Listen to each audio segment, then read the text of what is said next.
Let me give you a thought experiment. Imagine a clock, but not a normal clock, not one that measures seconds evenly or marches towards the future without concern for meaning. This clock behaves differently. For most of your life, it ticks as expected. Time passes, days blur, years disappear quietly. But when you approach a meaningful decision, not a preference, not a convenience, but a decision that would change who you are, something strange happens. The closer you get, the slower the clock moves. Seconds stretch, silence thickens, thoughts multiply. You hesitate, not because you're confused, but because time itself feels heavier. And the unsettling question is this: is the clock slowing to give you clarity, or is it slowing to test you? Because in that slowed moment, pressure increases. Fear speaks louder, voices appear, certainty retreats.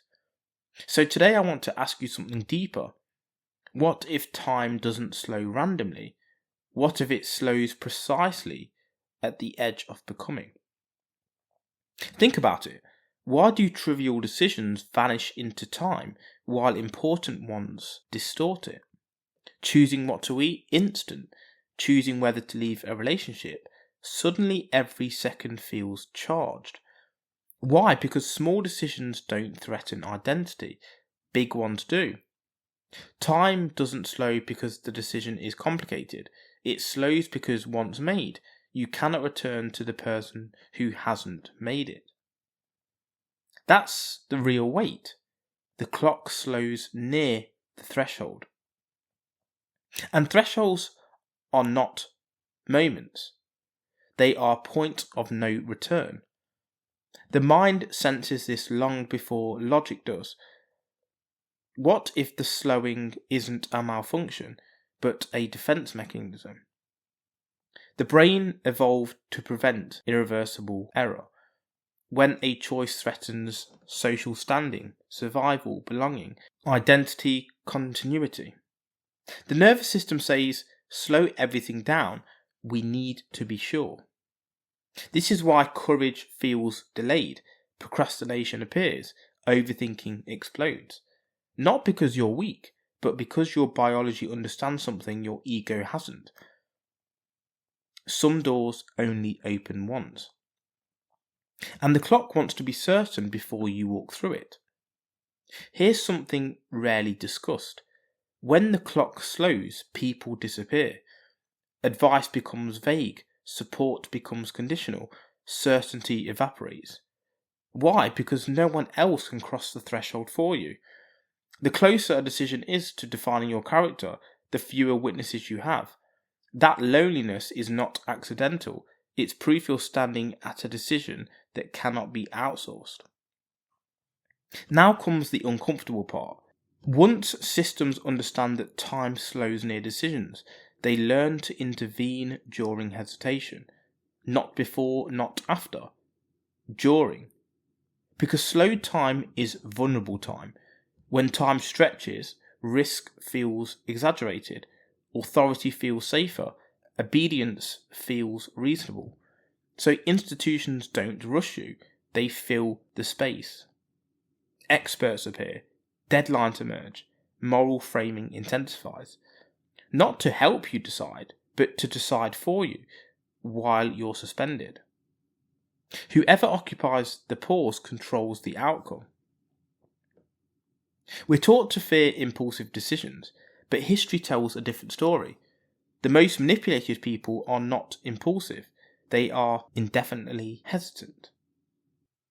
Because hesitation creates a vacuum, and vacuums don't stay empty. When you hesitate too long, options get narrowed, alternatives disappear, consequences get reframed. Eventually, not choosing becomes a choice, just not one you consciously made. The clock slows and someone else starts speaking in your place. Now let's deepen this. What if the clock doesn't slow to protect you from danger? What if it slows to test your alignment? What if time slows in proportion to how much of the decision would free you? Meaning, comfort choices move quickly, transformational choices crawl. Why? Because freedom disrupts patterns. Patterns benefit systems. Ask yourself, why does choosing discipline feel heavier than choosing comfort? Why does truth feel slower than silence? Why does responsibility feel delayed? Maybe the clock slows because growth threatens stability, and stability is profitable. You've been here before leaving a job that drained you, before setting a boundary that would change a relationship, before saying no to expectations that benefited others, before choosing structure over chaos, before becoming who you knew you could be. The clock didn't slow when you chose ease, it slowed when you chose integrity. Some people never leave the slowed moment. They live there, forever preparing, forever researching, forever almost ready. They confuse hesitation with depth, but depth without movement becomes stagnation. The slowed clock is meant to sharpen clarity, not suspend life indefinitely. Stay too long and reflection becomes avoidance. And here's the rule most people miss. When time slows, don't ask, what's the safest option? Ask, what choice would I respect myself for in 10 years' time? The slowed moment isn't asking for perfection, it's asking for alignment. Strip the decision down, ignore imagined futures, ignore other people's reactions, focus on character.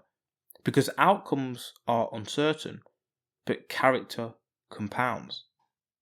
Now the final turn. What if the clock never slowed at all? What if you did?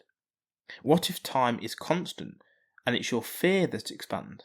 Meaning the clock isn't broken, you're standing at the edge of growth. And growth feels like time slowing because the mind resists leaving the familiar.